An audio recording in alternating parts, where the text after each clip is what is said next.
Il y a une exception notamment, dans certains cas, tu n'as pas de déclaration trimestrielle à faire.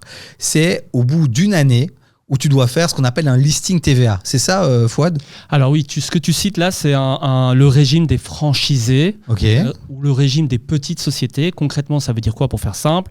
Une société qui fait moins de 25 000 € de chiffre d'affaires annuel peut demander ce statut-là.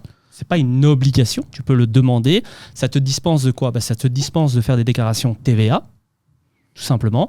Par contre, à la fin de l'année, tu dois faire un listing TVA qui est simplement une liste de tous les clients à qui tu as vendu. Plus 6 mois. Mais dans ce cas-là, est-ce que je dois aussi, malgré tout, avoir un classeur avec toutes les factures ou pas du tout ? Ou c'est juste le nom des clients, les coordonnées ? Je dois quand même mettre... Ça dépend. Pourquoi ? Si c'est pour remplir tes obligations comptables, évidemment qu'on doit récupérer tes documents d'une manière ou d'une autre, parce que ta comptabilité, tu continues de la tenir de la même manière qu'une entreprise du CAC 40. Il n'y a rien qui change à ce niveau-là.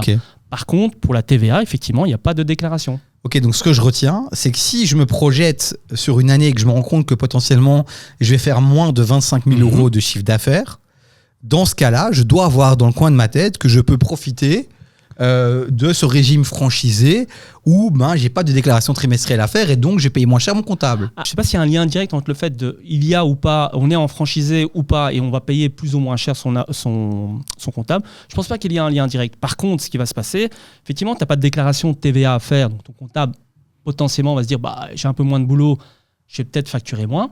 Ça c'est une option, mais il faut pas oublier que quand tu es en régime de franchisé, ça veut dire que sur ta facture, avant, tu mettais la TVA.